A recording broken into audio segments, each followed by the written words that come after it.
Joss asks what idle chatter is, and Bo Ban insists they should take the training seriously. Wu Bule bursts into laughter, watching the interaction. Sheila asks why he's laughing so much, but Wu Bule says it's nothing and adds that he hasn't felt so alive and happy since arriving in Latinea. Sally, standing behind him, thinks it's the first time she's seen him laugh so cheerfully. Wu Bule shifts to a serious tone. He says they can relax a little now, but they shouldn't cry in secret after the training. Joss asks why it sounds so scary, and how Wu Bule plans to train them. Wu Bule says it won't be scary. It'll be a challenge that not even the 12 heroes could conquer. Sally carefully observes them talking. Joss asks if even the 12 heroes couldn't truly conquer it. But Wu Bule pulls out a fragment and says that in a one-on-one battle, it depends on power, speed, and endurance. And to defeat an opponent, one must know their weaknesses. Even an error of 0.0001 seconds could be the determining factor for victory or defeat. Thus, an opponent resembling Sally appears. And the same happens with Bo Ban. Even copies of Joss and Philorga appear. And even a copy of Gilo appears while Wu Bule explains that in a team battle, it's more about teamwork and mutual understanding. He mentions that it's an artifact created by the Archmage for a guild to prepare, which creates a copy with each member's elemental abilities and powers, but stronger. Wu Bule continues, saying the clones don't cause real damage, but they will still feel pain, and they'll be eliminated if they experience something close to kicking the bucket. On the way to the temple, every time the team loses a member, the remaining ones will face a crueler situation. This was their specific training. Back at Wu Bule's house, Rakadler says he's the only one preparing snacks for the three and asks if Wu Bule wants anything specific to eat. While telling Yuruka to stay away from him, he warns that if he gets hurt while cooking, Jilu will send him to the afterlife. Wu Bule says he shouldn't prepare food for 3 but enough for 20. Rakadler asks if they'll have visitors today, but Wu Bule denies it. However, the door suddenly opens. All 5 appear in front of him, much more breathless than usual, and Wu Bule remarks that they were slower than he expected. He tells Rakadler to cook for 20 people, while Rakadler asks why they finished training so quickly when only half an hour had passed. The food is finally ready, a beautifully prepared dinner. Shiloh extends his plate and asks Rakadler to refill it. Joss, Bo Ban, and Philorga do the same, and Rakadler agrees. Wu Bule says they seem fine since they all defeated their clones in half an hour, asking if they were satisfied with their training. All 5 look exhausted. Wu Bule asks what was wrong, but the 5 say they were dissatisfied, extremely dissatisfied. Sally says they lost in less than 30 minutes. Joss comments that strong monsters were different this time, and Bo Ban complains about the power of Ji Li's clone. Jilu reflects that he was right since it felt more like PvP, where their opponents didn't attack recklessly but analyzed all factors. And when it started, they split in various directions and attacked them individually. He didn't expect this and ended up trapped with Bo Ban's clone and the others while watching his clone defeat everyone. In the end, only he was left against the 5. Thus, without a doubt, they had already lost when it began. Wu Bule says Ji Li's combat vision isn't bad, and he's right, they lost before it started. And in a team battle, it's not just about individual combat power but the teams as a whole, like a game of chess. Thus, the clones thought about everyone's abilities and decided on the best teamwork. This was the easiest way to defeat weaklings, offending Bo Ban. Shiloh reflects that it wasn't bad since it was like a math problem, but solving it just by looking would be a trap, so he needed to learn battle strategies, using the enemy's weaknesses against them. Wu Bule says that was the training for the day and that they would try again in the morning. He tells them to rest well at night. Shiloh lies in bed with Yuruka. He reflects that he knew it was training, but watching his companions lose without being able to do anything felt too real. It was as if, in a real fight, the ones who had lost were Yuruka or his mother. He then thinks he wasn't strong enough because he couldn't protect everyone. Looking out the window, he reflects. He remembers when he was young, and his mother had the chance to work at a good company, but to take good care of him, she gave it up. Then she thanks and asks if she could bring her son every Wednesday afternoon. Her boss asks if it's her son and says Wednesday is the peak hour. But Ji Li's mother insists she'll have him sit quietly without causing any trouble.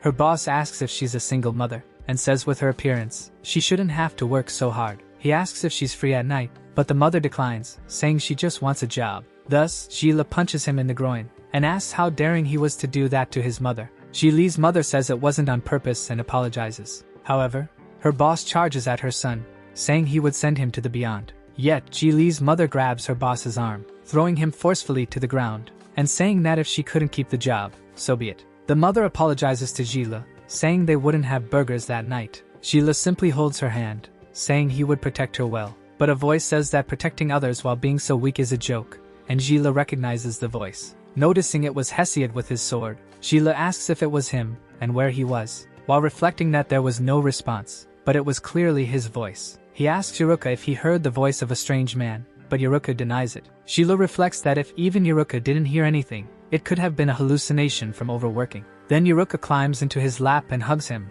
calling him father. Shilo asks how he could sleep if Yuruka clung to him like that, but notices the boy had fallen asleep. Shilo covers him and says there was nothing he could do about him, and wonders if that's how his mother felt taking care of him and protecting him on her own. He then reflects that he would be home soon and should think about how to escape, defeat the guardians, and reach the temple with Wu Bulei and the others. Hesiod says that Shilo had only defeated a strong beast king but fought completely differently today, and for some reason, all his power landed on Cotton. He then says that this was the most appropriate metaphor he'd heard, because compared to the beast king, who attacked without thinking, the clones had remarkable skills but were nothing compared to him. Shilo asks if it was him, as it didn't seem like his imagination, and wants to know where this place is and why he appeared out of nowhere. Hesiod says this is his inner world and that he is there because Shilo is his master. Shilo questions what his inner world means. Hesiod explains that it is because he was physically weak when he came to this place, so he could only find him there. Shilo thanks him and says that thanks to Hesiod,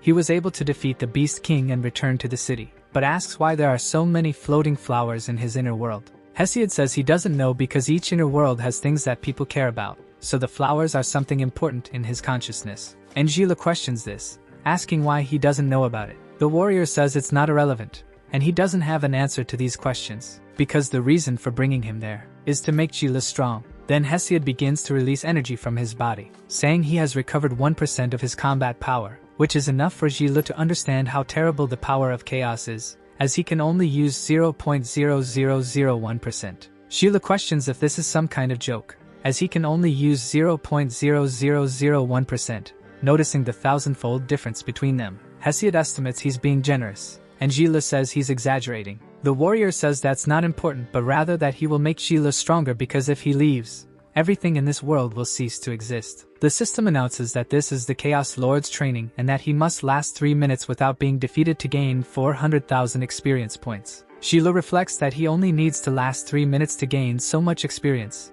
and thinks it's generous. Hesiod asks if they can begin the battle. Shilo draws the Ozil and says he will hold for 300 minutes, with just 3 minutes isolated. Then he says they should begin preparing. In the castle, one of the hooded figures asks how strong Shilo is because Hicks is very injured. Hicks says he was careless, and that Shilo is not strong. But a voice says it doesn't seem that way, because if Shilo had used all his power, they would be collecting Hicks's body. Hicks questions what Lucius meant as he tries to stand up. Lucius says that Dorop wanted to assess Shili's ability but didn't expect Hicks to be injured, impressed that Trash was a guardian. Hicks questions why Lucius is acting so tough since she wouldn't be a match for Shilo. But Hicks is struck on the head by her, who says she doesn't mind helping Lord Dorop get rid of a useless being. Hicks grows furious as the woman steps on his head. Lucius says Shilo is very strong, but in her opinion, he only has brute strength and no skills. For if Dorop were there, he would have defeated Wu Bulei and the others as if cutting a cake. The hooded man says people are recruiting forces, and because Wu Bulei is one of the 12 heroes, he is held in high regard. Therefore, if Dorop moves, it will cause an uproar. Lucius questions what that means. At that moment, the man summons a werewolf, impressing Hicks and Lucius with this. It is the Latinea Wanderer. The man orders the monster to go and attack people in the city, and so the wolf howls, running towards the city at full speed. The flowers in Jili's dimension begin to move. Suddenly, an explosion hits a tree. Shilo is running, with 2 minutes left on the clock. He mentally apologizes to Hesiod, deciding to detour for 3 minutes to gain experience before resuming training with him. But Shilo notices that Hesiod is not approaching and reflects that he has a bad feeling. Then, a strike comes from above, hitting the ground in front of him. Shilo leaps backward, falling into the snow, while anchoring his sword into the ground, trying to steady himself after dodging. Panting, he observes the damage caused, seeing that Hesiod's sword attack had created a chasm before him. Shilo asks if this is training because his life is at stake. He only managed to react thanks to the Beastman King's shield on his finger. Hesiod questions if he is avoiding fighting him, because he dodged too quickly, which made it seem like he underestimated him. But fighting so cowardly would not be forgiven by Hesiod. Shilo points behind Hesiod in an attempt to deceive him, then runs immediately after. Shilo reflects that he must hold on long enough to complete the mission, with the timer at 2:05. Shilo asks if they can fight later, as he wants to rest for a few minutes. Hesiod questions why he keeps running since his enemy won't give him time to breathe. Hesiod then advances from behind with his sword, saying this is his first lesson while attempting to strike him. Sheila dodges using his divine blessing, moving behind Hesiod. He observes him, and prepares a slash using the Ozil. Hesiod manages to evade the strike. Now positioned above Sheila, Sheila reflects that the move he used was physical and could only be avoided with the mental skill of advancing. Meanwhile, Hesiod wonders how Sheila got behind him but notices that the trajectory of the movement suggests he appeared there. Sheila realizes that the skill is on a 5-minute cooldown, and if he tries to attack again, he will fail the mission. The boy asks if they can rest before continuing, promising not to run anymore after that. Hesiod agrees and asks about the skills Sheila used earlier. Sheila reflects that Hesiod must be talking about his advanced ability. At that moment, the mission is completed, and Sheila levels up. Sheila explains that his skills come from the system after leveling up. Using the skills is like issuing a command, where his body moves depending on whether it's an attack or defense. He managed to dodge using the advance, asking if Hesiod found it strange. Hesiod says he didn't fully understand, but he had seen the advance ability before. Sheila asks if someone else had used that skill. Hesiod reflects that the ability is familiar, but he doesn't remember who used it. Sheila recalls the legend about Hesiod and wonders if that was the man's name, and whether he would remember everything once he knew it. Then he tells Hesiod he forgot to mention who he was, surprising Hesiod with this statement. Sheila reveals that Hesiod is the man who saved the world and defeated Morpheus. Hesiod, however, remembers that name in his mind, astonished. Night continues to fall. Rakadler is sleeping in his room. Meanwhile, Boban reflects that it's okay for Wu Bule to bring a beast man to the village, but not for them to share the same room. So he gets up, saying he can't stand it anymore. Suddenly, he smells something strange from outside. Boban notices it and is surprised, wondering what that smell is. But then he screams, saying it's him, until an explosion hits the room, destroying everything in its path. Rakadler wonders if it's an earthquake, but both of them see the werewolf that had caused Boban's parents' deaths. Rakadler tries to stand, saying his body feels like it's crushed to pieces. However, he wonders where Boban is, wanting to know if he's buried under the rubble. Then he asks if Boban is okay, but there's no response, thinking Boban might be dead, until a rock hits him in the face. Rakadler asks who threw that at him in the middle of the night, and if that person wanted to be sent to the beyond. But he looks ahead, surprised, seeing the werewolf attacking and Boban dodging its strike. Then, Boban prepares his black sword and tries to attack it from above. However, the werewolf scratches Boban with its claw. Boban falls to the ground, reflecting that he wasn't wrong, as the monster roars in front of him. Boban says it was the one who sent his parents to the beyond, and he would turn it to ashes. Thus, he prepares his shadow swords and says he trained hard for years to find it, but didn't expect to encounter it on his own. Rakadler asks if he's okay and how that monster got there, but Boban tells him to leave, scaring Rakadler with his reaction. Boban says he will tear the wolf's skin and dig its bones to use its blood on his parents' grave. Then, he charges at it in a pure rage mode, rushing toward the wolf with a strike, telling it to go to hell. Lucius, watching from the sky, says the plan is interesting, while Hicks asks if it wouldn't be suspicious for him to be the only one attacked. The hooded man says Hicks is right and that he summoned other monsters because, as for Wu Bule, Dorop wants to send him to the beyond himself. He then orders Hicks to negotiate with the new helpers and stop wasting time. Lucius tells him to leave the healer to her, as she expects to have some fun with him for a bit. Meanwhile, Rakadler runs to Wu Bule's room, trying to warn him that there's a monster outside. Wu Bule opens the door and asks what's going on, and Rakadler tells him that Boban is fighting a monster. Thus, Wu Bule changes his expression,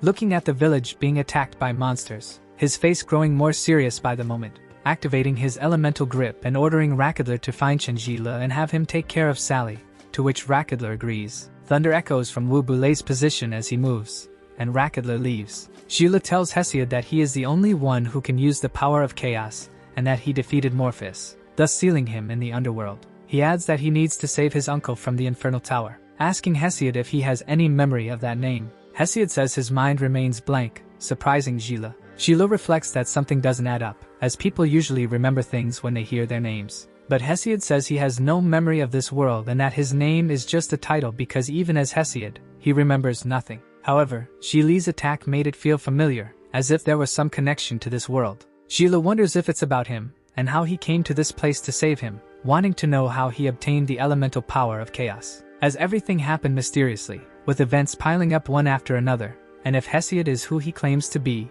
Sheila intends to help him recover his memory to answer his questions. Hesiod says they will fight again, and Sheila should use all the skills he possesses to help him remember, to which Sheila agrees. However, Sheila hears his son's voice coming from outside, and remembers it belongs to the little boy. Lucius enters Sheila's room and wonders why he has a child near him. but she tells Yuruka not to be scared because she's there to defeat Shilo, not to kidnap the child. Yet Yuruka hugs his father, preventing her from doing anything. Lucius says if he doesn't let go, she'll ensure he keeps his father company. Then, she throws something toward the child, but she notices an energy that surprises her. Shilo apologizes for being late, and tells Yuruka not to cry because the monsters are harder to defeat than Lucius, thus standing face to face with her. In the village, cries are heard everywhere due to the chaos unfolding. People run through the city while others are attacked by the Latinea wanderers. A child asks what's wrong with her mother, while a wanderer approaches her, ready to attack and use her as food, and then howls before biting the child, but is slashed by Wu Bulei's lightning strike,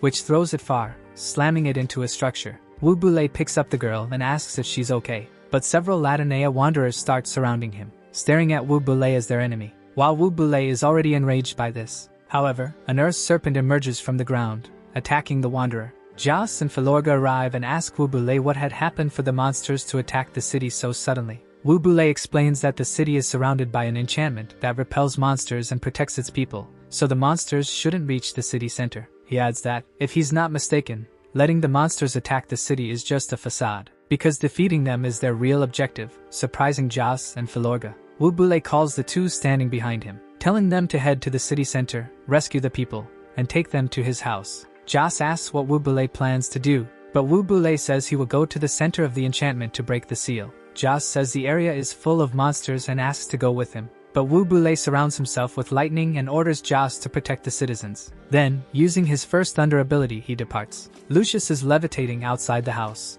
She says Shili's speed has improved compared to a few days ago. Shilo reflects that this is another person with shadow attributes, and wonders if she is the hooded figure who attacked Sally and Boban, though he didn't expect her to be a woman. He then asks Lucius if she frequently attacks stealthily, calling her Aunt. Lucius becomes enraged at being called Aunt. Shilo reflects that if he defeats God, the citizens will have freedom, so he wants to know why they are trying to kill him. Lucius says the city was built by Dorap and will not tolerate actions that threaten them, as the temple has been a sham from the beginning, and trying to go against God is nothing but a foolish mistake. Shilo replies that he'd like to say the temple is real, but if her way of finding the temple involves hurting his companions, whether man, ghost, God, or demon, he will defeat them all. Lucius calls him a shameless braggart and says he only defeated Hicks, who was the weakest of the guardians. She then conjures a shadow attribute sword and says her combat power is on the level of her lord Dorap. Shilo notes that the Shadow Blade and Wolves are level 45 spells with incredible speed and mobility.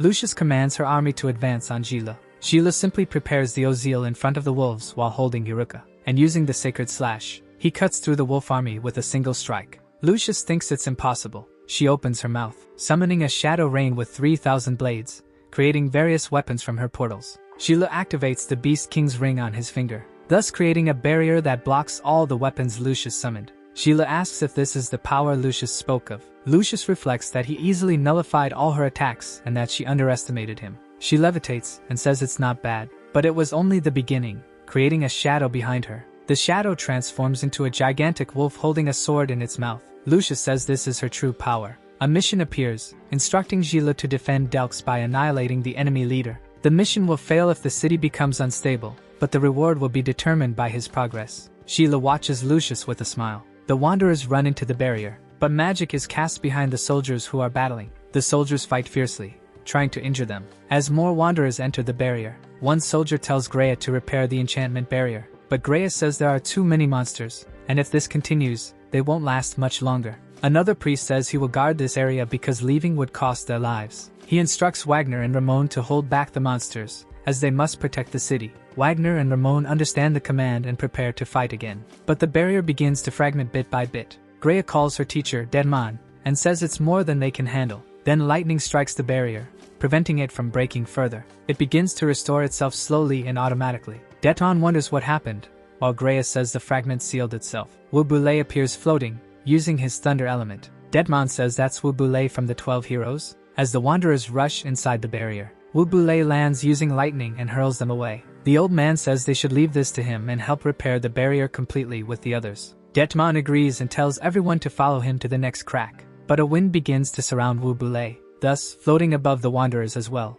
and tearing off their heads just by floating. Then, a figure appears with its wind hurricanes. The soldiers rejoice, saying that Lord Dorap is there, but they notice a magic circle below them, and are incinerated by Dorop with his magic. Wubule asks what exactly Dorop is planning, but Dorop says he was the one who gave these creatures a chance to live, so he could take it back whenever he wanted. And this was the consequence of Wubule betraying him. Several swords surround Jile as he dodges, thus running from the giant wolf. But he looks back, noticing something coming, and dodges the attack that was about to hit him. The gigantic wolf has a sword in its mouth, and Jile changes his trajectory, moving with his Ozil's sword, charging at the wolf very quickly, stomping the ground with extreme force, and jumping toward the wolf's mouth with his sword, trying to land a strike on it immediately after. Lucius reflects that they seem like the attacks of a priest with great power. Thus, the gigantic wolf lands on the ground. Jile says she'd better hurry and admit defeat so he can protect the city without too much trouble. Lucius asks why he's talking as if he's important and about protecting the city,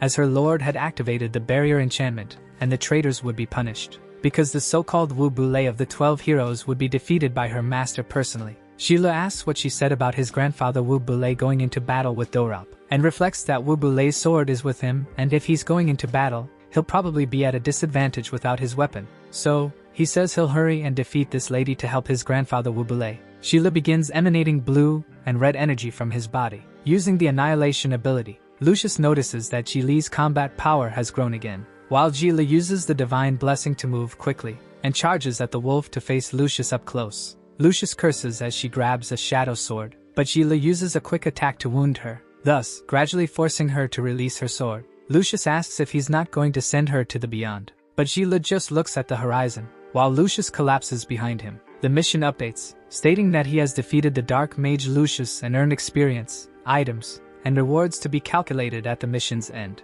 Amid Dorop's hurricanes, Wubule moves using his electricity, while more wind tries to harm him, but Wubule defends himself using his thunder shield. Dorop asks if he thinks he's still the same as in his younger days, claiming his peak was as one of the 12 heroes of the past, but now he's merely a foolish old man, and that Dorop is a god who steps on insects in his path. Thus, the attack intensifies against Wubule. Dorop activates the wind summoning as his eye turns greener, thus creating a massive wind gust to strike Wubule. Dorop, watching it all, bids farewell to Wubule. Lucius coughs heavily, reflecting that the pain is like hell, and she can no longer move. Kneeling on the ground, unable to walk, she reflects that Jile could have sent her to the beyond if he wanted, so she wonders why he held back.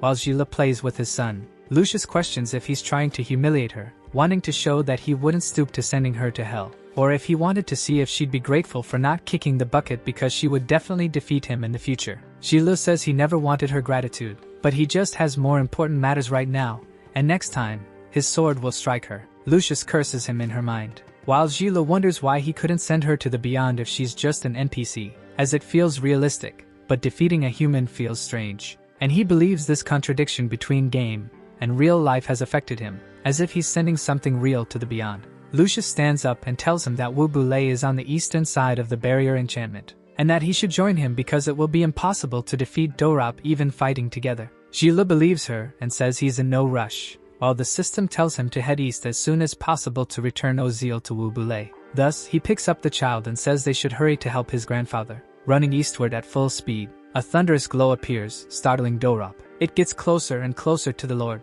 hitting him in the stomach, and striking his face with extreme force, sending him crashing to the ground, destroying a large part of the surrounding street. The sound of thunder echoes, as things shatter around them. Wubule uses his ultimate Thunder Destroyer ability as he advances toward Dorop. His hair and beard turn blue along with his glowing white eyes, while Dorop lies in the rubble. Wubule finally descends, advancing on the city lord, causing an immense explosion of dust on the ground. But he suddenly halts his attacks as he notices something, seeing a gust of wind swirling around his thunder. Dorop says it's truly touching to see an old man exerting himself to protect so many insects. It had been a while since an opponent excited him this much. However, unfortunately, Wubule stands no chance of victory, but as a reward, he will show him the strength of a terrifying 4-element mage, levitating stones, and summoning several elemental guardians to attack Wubule. One of the wanderers is knocked down by a flaming kick from Jas, and another is cut down by Filorga with her dual daggers. Filorga says there are no more monsters in this region now.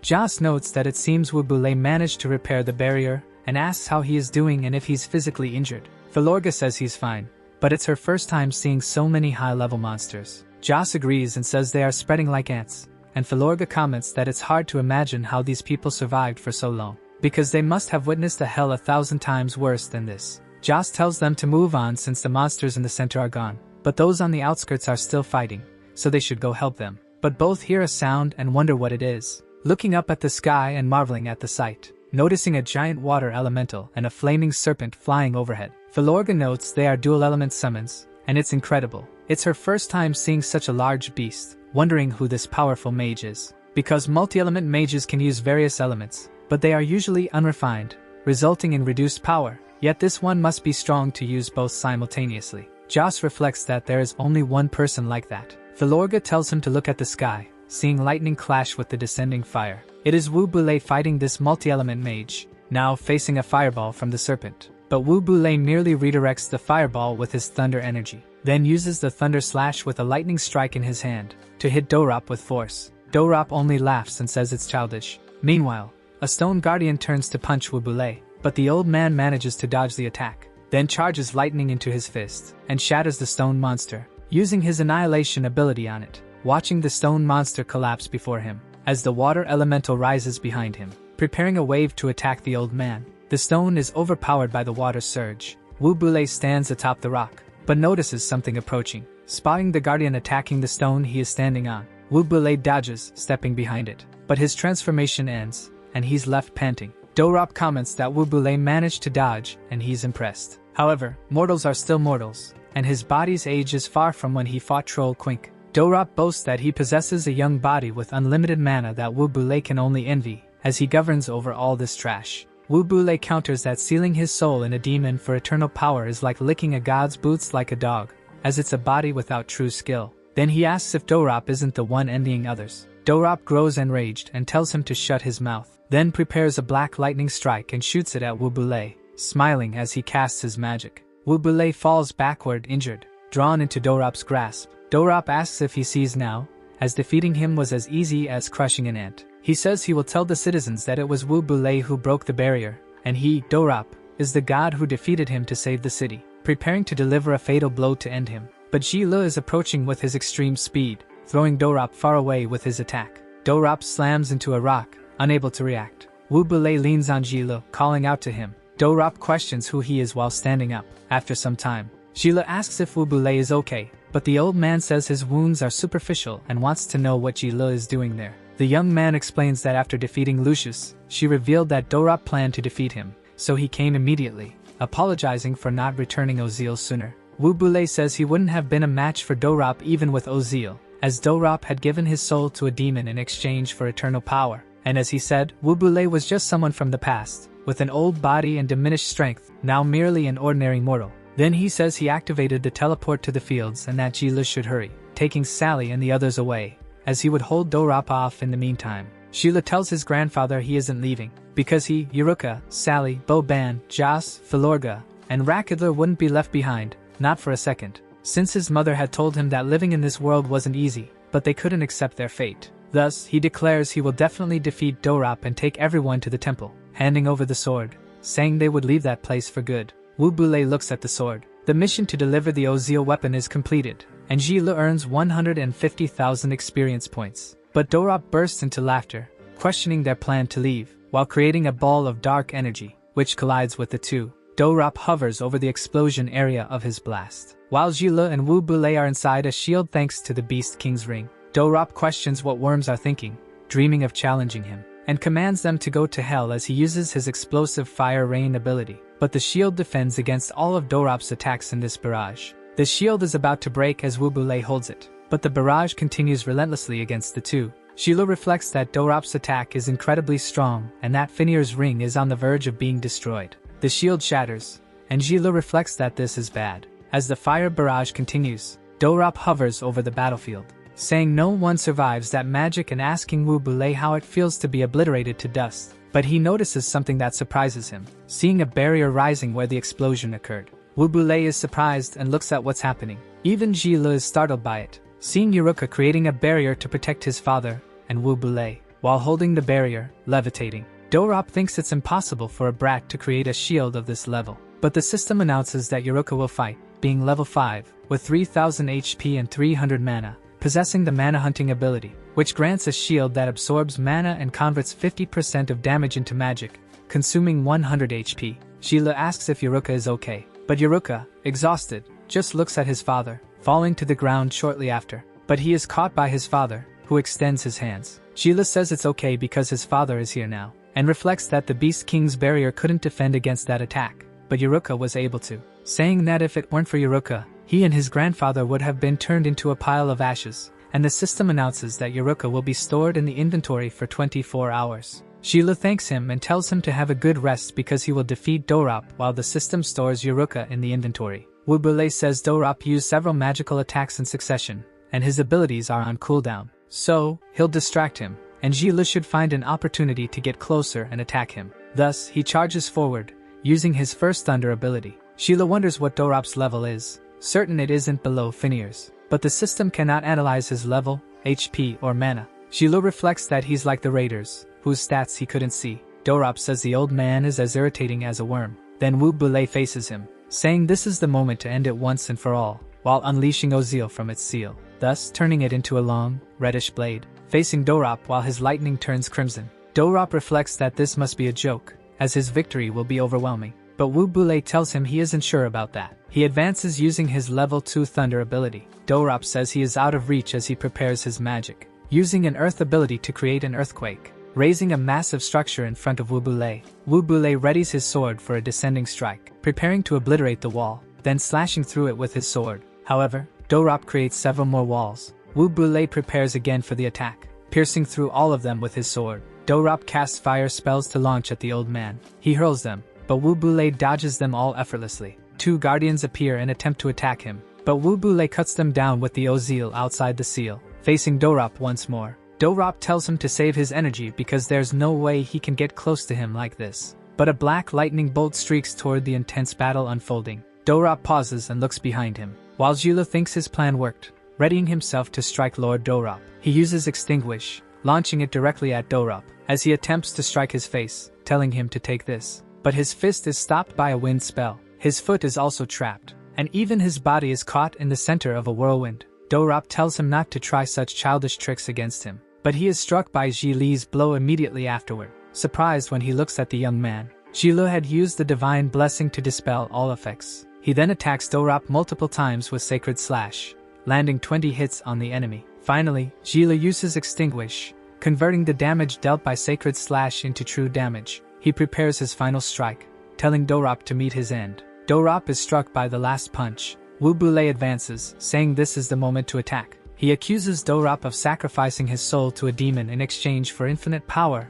as he prepares his strike, then slashes him, commenting that his mage's defense is still weak. Wubule readies his final blow, saying Dorop's peak was in the past, but this strike would be enough to send him away for good, launching Dorop to the ground with a surge from his Ozil. The attack destroys everything in its path. Sheila watches as the Crimson Thunder obliterates everything around them. He shields his face to keep the dust from hitting him. Wubule steps back after his attacks, saying it's over for Dorop. Sheila braces himself on the ground to avoid being thrown back. He wonders if this is the power of one of the 12 heroes and realizes his grandfather, Wubule, is truly incredible, because his power didn't just match Dorop's abilities but went beyond them. Wubule says part of the barrier still needs repairing and suggests they split up. He tells Sheila to head east while he will go west, where monsters are still battling, and Sheila agrees. But Sheila feels something strange as he looks back, noticing something unusual that has occurred. He is certain the battle is over, but he hasn't received a system notification confirming the battle's end. Wubule also looks back, trying to understand. They see Dorop floating in the air. Dorop curses, saying he didn't expect a child to escape his control. He admits Sheila managed to strike him so easily and is certain Wubule didn't expect that. However, Dorop begins to heal, claiming the power he possesses is beyond their imagination. Sheila remarks that Dorop healed from his wounds like the raiders. Wubule corrects him, saying he is wrong, because Dorop's power source isn't a demon but Hades, the god of the underworld. Sheila wonders about Hades in his mind. Wubule asks if Sheila remembers the man who defeated Sally's parents, as the power he used was similar to Dorop's. He also recalls hearing about Hades. Ardalis had said it wasn't everything and they were nothing, mentioning he wanted another journey, and wondered if he should ask Lord Hades. Wubule questions where Dorop thinks he's going because he will defeat him. He wants to know who Ardalis is and why he suddenly caused all this. At this moment, Dorop's power resembles that man's, and everything happening is tied to Hades. Dorop says he didn't expect Wubule to know the source of his power, admitting he didn't want to waste so much divine energy on him but didn't think he'd be so persistent. He asks if they don't understand that the powers granted by a god cannot be harmed and that all their attacks are a waste of energy, and it would be better for them to have a painless end, questioning why they insisted, as in that specific case. He should let them continue beyond the afterlife and farewell while gradually disappearing. Sheila and Wu Bulei wonder how he vanished. Then they look around, searching for Dorop. However, the system warns that the target had disappeared. It looks to the sky and alerts them again, repeating once more when it scans the forest. Sheila says he didn't move at the speed of light but simply disappeared. But he is surprised when he looks at Wu Bulei, seeing that Dorop is behind him, and hits his grandfather with just one punch, throwing him far away. Dorop moves forward after that, striking Wu Bulei again in the face. Sheila steps in front of Dorop, calling out to his grandfather Wu Bulei, but he is repelled by Dorop, as the Lord smiles, watching Wu Bulei suffering on the ground. Dorop observes Sheila charging at him again. Sheila tries to land a punch, but he notices something strange, and sees Dorop disappearing after the strike. Dorop appears behind him and punches him in the chest, asking where his eyes are, while delivering another punch and questioning how a being like him could dare challenge him, landing multiple blows on the young man, and then throwing him far away. Sheila is gasping for air as Dorop walks toward him. The system warns that the user's health is below 10% as Sheila coughs up blood. He reverts to his normal form and says Dorop can turn invisible, but his physical strength is also formidable. Dorop watches him approach, as Sheila reflects that he has a small amount of divine power that neither his grandfather nor he could scratch. He wonders if this is the power of the underworld god Hades, and if, in the eyes of the gods, they are nothing but weak and insignificant ants. Dorop questions what's wrong and if he is filled with despair. Because if you think about it, humans have a cruel nature, as from a young age they step on ants on the ground and laugh when they see them struggle. And the way Wu Bulei and he are now is just like ants, and he never tires of watching them struggle. Then he begins levitating Sheila off the ground, telling him to stop dreaming about saving the world because he is nothing but a joke. However, he will give him more entertainment by granting him another chance to live. But Wu Bulei charges at him with Ozeal, calling Dorop a bastard while attacking, and striking downward with the first thundercleave. Dorop simply smirks, and Ozeal is knocked out of Wu Bulei's hand, falling to the ground with no chance for him to recover it. Wu Bulei is restrained by Dorop's magic as well. He says Wu Bulei doesn't understand that he possesses godlike power and that all attacks are useless against him, because no matter how strong his elemental power is, mortals cannot defeat gods, and that is their hopeless reality. Sheila reflects that elemental attacks are useless against gods and wonders if this is just how the game is configured. Ozeal begins to levitate off the ground, moving to float in front of Dorop, who says he will give Sheila a chance, because if he defeats Wu Bulei with his own hands, Dorop will let him and the others go free. Sheila tells him to stop dreaming about it. Dorop says that if he doesn't do it, he'll just stand by and watch as he's attacked to the point of death, and his companions will be next. Then attracting several stones, and binding them to Wu Bulei's body, Dorop says he should witness Wu Bulei's pain and questions why he doesn't just end it painlessly. Sheila tells him not to touch his grandfather, saying he will defeat him, but Dorop says everyone will die, or he can defeat Wu Bulei and save the others. Wu Bulei coughs blood, and Dorop questions what the boy's decision will be. Sheila curses him, saying he can do nothing but watch Wu Bulei suffer and see the others fall one by one. From Sally, Boban, Jas, Filorga, Yuruka, and even his mother, as he doesn't even know how to return home. Sheila questions if there's truly nothing else he can do. Hesiod, however, asks if trash can even be considered a god. Sheila recognizes his uncle's voice, and enters the realm of his internal consciousness, reflecting that he has entered there at a moment like this. Hesiod questions if Sheila is really going to give up so easily at this moment, saying it would be shameful for him to have chosen a master who was defeated by trash like that. Sheila says it is impossible to harm Dorop because he has godly power, and elemental power doesn't work, but Hesiod agrees, asking how mortals could harm him. He explains that, by the natural order, normal elements cannot harm him. Sheila asks if he has something up his sleeve. Hesiod tells him that if Sheila kicks the bucket, he will too, so he won't allow his master to lose to someone like that. He claims to know how to handle this because while the power of the underworld is indeed strong, Dorop has crossed paths with Sheila. Sheila questions what he means by cross paths. Dorop explains that ordinary powers don't work against gods, but the element of chaos is different. It's the only power capable of defeating gods. And now is the moment for Sheila to learn how terrifying the chaotic element is, releasing 3% of its power. Dorop laughs and asks if Sheila has given up resisting, saying he will simply defeat him, because Sheila appears to be sleeping with his eyes closed. Dorop conjures an elemental sword and tells Wu Bulei to meet his end, but Sheila asks if Dorop isn't the one who will meet his end, making Dorop turn around. Gila now has the Divine Blessing and Sacred Strike with their cooldowns reset. His appearance changes as he is surrounded by an aura. Gila activates the Divine Blessing, nullifying all debuffs and increasing his speed, along with his life absorption ability. Dorop remarks that it's interesting and declares that Gila must be defeated, but Gila stops the sword with his hand. Dorop reflects that such a thing is utterly impossible, and he is brutally struck by a punch to the face. Gila uses Sacred Slash to attack Dorop repeatedly, delivering numerous punches to his body. Dorop's health depletes rapidly in the system, losing 1000 HP and then 3000 HP with the attacks. Gila then kicks him to the ground, causing a massive explosion at the point of impact. Hesiod comments that if he had the power of the god of fire, the chaotic element would turn to water to extinguish it. The extinguish ability reaches level 12 and can now deal damage to gods, reducing skill cooldowns with each attack and adding extra damage. Gila becomes a natural monster against gods, with 20 seconds left on extinguish. Wubule watches Gila floating in the sky. He wonders if this is the power of the chaotic element. Gila asks Hesiod a question, wanting to know why he gave him access to chaotic power now. Hesiod doesn't answer directly, but he explains that if the opponent weren't using divine power at that moment, Gila wouldn't have been allowed to unleash his god-defeating powers. Because those powers are an absolute taboo, and no god allows their existence, they can sense its presence and stay vigilant. So for now, stronger gods will send their agents to spy on him and even try to defeat him. Because future enemies won't just be lackeys, they'll be gods themselves. The system mission warns Gila to use the Scattered Tears, Divine Blessing, and Sacred Strike twice, and to annihilate Dorop. Gila tells Hesiod not to worry because he will definitely leave that place, even if he becomes an enemy of the gods. He uses the Scattered Tears, instantly recovering 1000 HP and 700 mana, and resetting all skill cooldowns. Gila notes that this is exactly what he needed to defeat this bastard. He prepares to put an end to everything, recovering 1000 HP and 800 mana, along with his abilities. Dorop falls to his knees, reflecting that this is impossible, because Hades had taken his soul and rid him of all senses, so he wonders why he is feeling pain. He questions who the hell Gila is and what he has done, analyzing whether Gila could be the legendary one. But he looks to the side, startled, barely dodging an attack from Gila.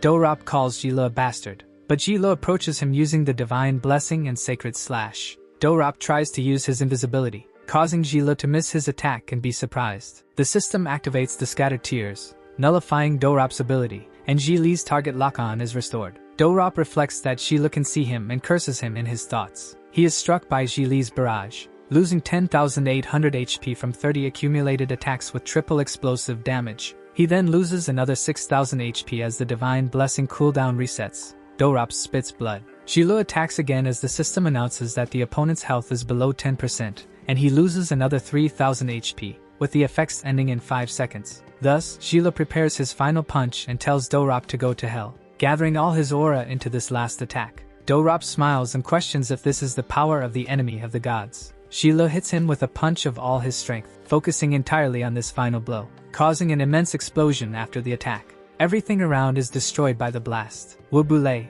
watching the fight, simply observes. Boban finally manages to defeat the Wanderer in their village. Jas and Philorga look up at the sky, watching what's happening there. Dorop is consumed by the explosion, being completely obliterated as if he were nothing. Gila annihilates Dorop and gains 3 million experience points, leveling up 5 times and obtaining several items and a red key. Gila completes all the requirements and levels up, gaining 1.5 million experience points and acquiring the essence, raising his level 2 more times. The system announces that it activated the Compound Foundation, using the illustrated manual, and activating the map and function detection. Thus, Gila collapses to the ground as his power dissolves, while Wubule runs toward him. Wubule calls out to Gila, who is right in front of him, and Gila, smiling, says they've won, collapsing to the ground immediately after, leaving the two of them in the area destroyed by the explosion. In the underworld, inside Hades' structure, several flasks store souls. Hades is drinking tea, seated in his chair. Then, the soul in one of the flasks begins to fade.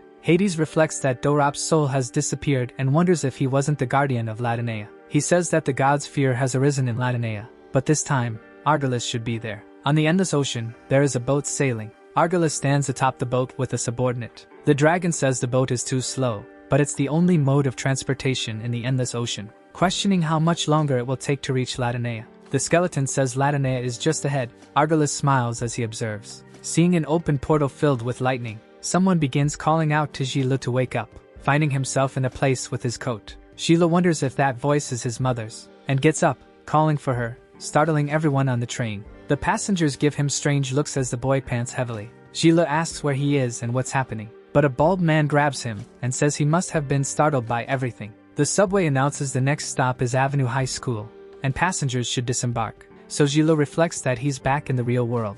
He shouts that he's back, making the bald man question if he's some kind of lunatic. The subway instructs passengers to exit on the left side. Sheila says he had a nightmare and apologizes, but the system warns him that danger is approaching. The boy wonders if he's still receiving messages from the system and if he hasn't truly returned to the real world.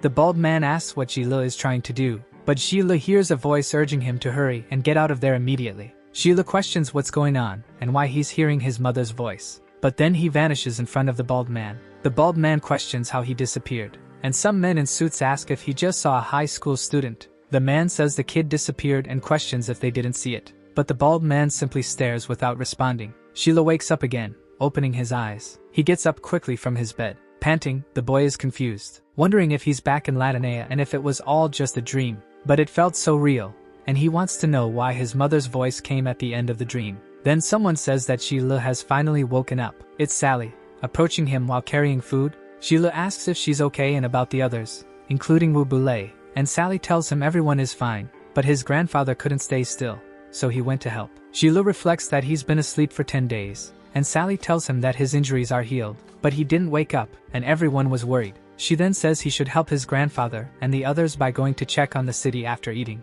because the citizens are preparing a big banquet tonight to thank him for saving the city, and their hero needs to give a speech. Sheila questions the speech and asks Sally to wait. Sally turns, saying there are new clothes for him by the door and that he should change. Sheila observes the food that Sally had left, but he remembers that Yuruka is in his interdimensional space. He opens his inventory, noting that after so much time, Yuruka should be recovered. However, the system fails, notifying him that Yuruka isn't ready yet, and Sheila reflects on how he hasn't recovered in 10 days. Sheila notices an unread message. He opens it, finding a notification that he has completed the prologue of the Cosmos and held difficulty, and all system functions have been unlocked. Sheila wonders if the game was set to held difficulty, and that's why he couldn't leave, but now all functions have been unlocked. Letting that thought go, he decides to check the forging system, activating the function, which uses materials, stones, or other equipment to create new items. Sheila reflects that the forging system is similar to those in other games he's played before,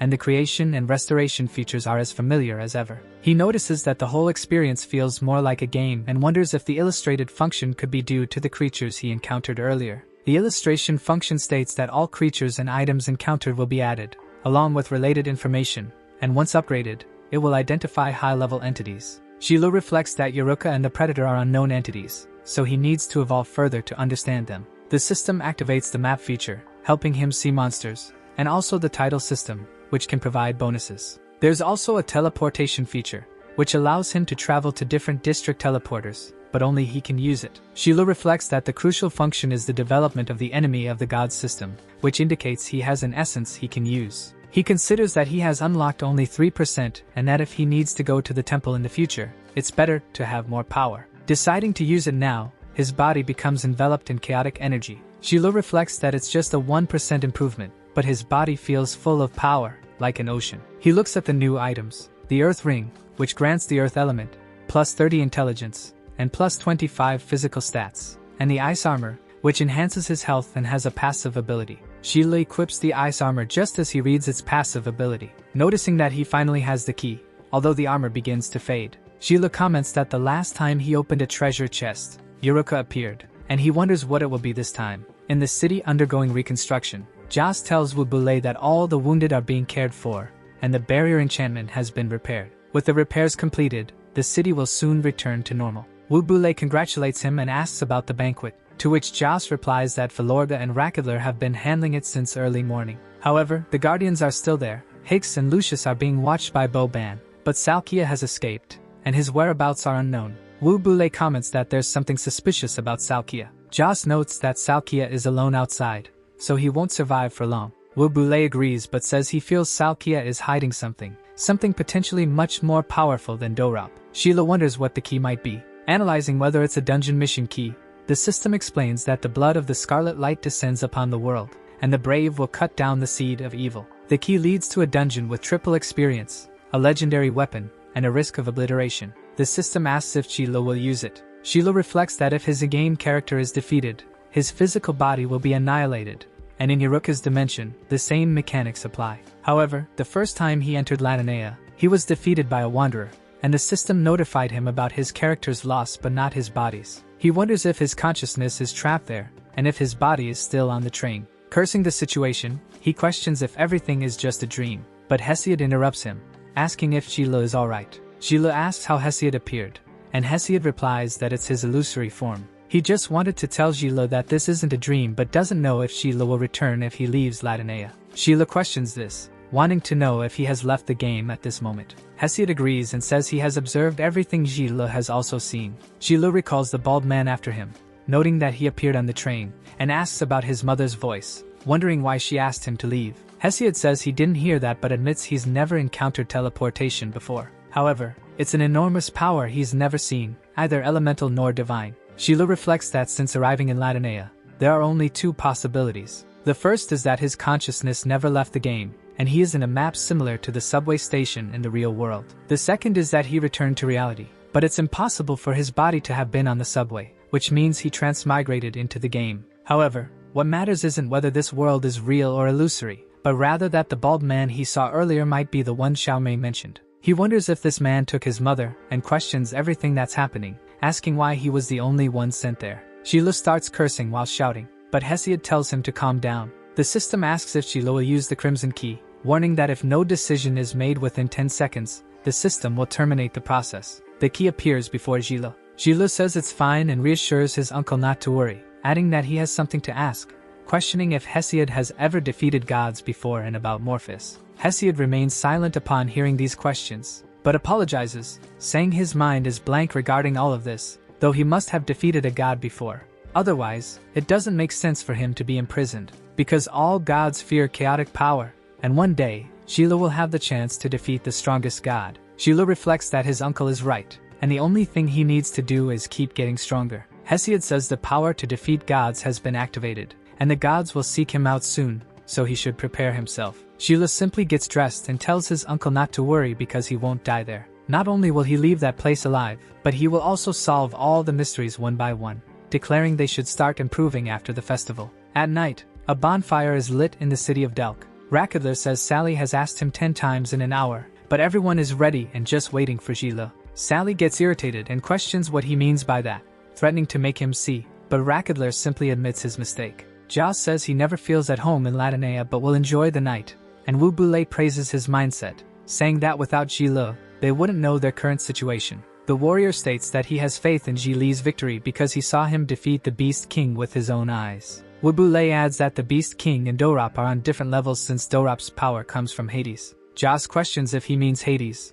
the king of the underworld. But Shilo arrives, asking why Joss has fallen. He questions if Wu Bule said something scary to him. Boban just observes, while Sally calls out to him, and Rakadler thanks him for waking up. Wu Bule stands and says their hero is here, so they should begin. Thus, a torch is lit. Next to it, several others are lit by the citizens, who raise their torches and start calling for their hero. Everyone is cheering for Shilo, thanking him for being a hero, while the young man just watches without reacting, staring ahead without doing anything. Everyone calls for their hero, but Sally steps onto a stage, asking everyone to be quiet, as she invites the hero who saved the city, Chen Shilo, to say a few words. Wu Bule tells Shilo to step up because everyone is waiting for him, but Shilo hesitates. The old man asks what's wrong and if he's nervous in front of the crowd, but Shilo denies it, saying he doesn't feel like a hero or anything like that because the city was saved, but not because of him.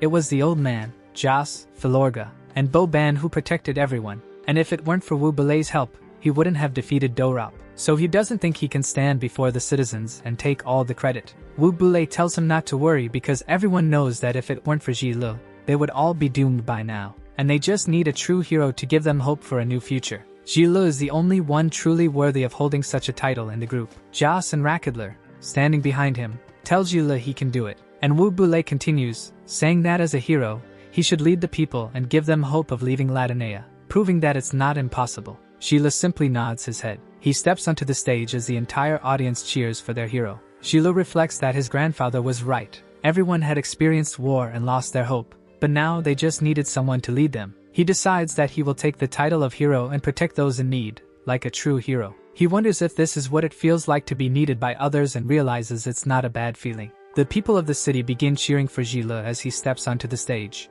The young man introduces himself as Chen Gila and thanks everyone for believing in him. He declares that he will definitely keep everyone safe and lead them out of Latinea. Argalus finally steps onto the sand. He tells Cecil to wait there, promising to return soon. Then he steps forward, commenting that it has been a few centuries and this place is as dark as ever. Transforming into a dragon, he says he will take a look at the territory of Finir and check if that fool has truly been defeated. Under the moon, Gila sits atop a house, taking a sip of sake while admiring the moonlit sky. Jas and Boban arrive, and the warrior comments that Gila is good at connecting with people. He asks if Gila knew he could handle the crowd because he himself wouldn't dare to, while Boban remarks that Gila has thick skin and wouldn't be affected by such things. Gila asks about Boban's mouth and where Sally and his grandfather are. Boban feels offended, and Jas replies that the grandfather is drunk, while Philorga is feeding Lucius and the others. Boban goes off to a corner while Jas takes a sip of Gila's sake. Jas asks if Wubule has shared any plans for the future or when they will head to the temple. Gila denies this, saying he wants to improve his skills first, and then proceed. Boban brings up the divine beast guarding the temple. Jas asks what he means, and Gila explains that compared to the other guardians, Dorop was low level. He adds that they need to become much stronger than they are now. With that, Gila jumps off the roof, saying he's going to rest and telling the two of them to go to bed early as well. Jas questions what's up with Gila and why he's acting so mysteriously. Our video ends here. If you enjoyed it, please like and subscribe to the channel. Until next time, bye bye.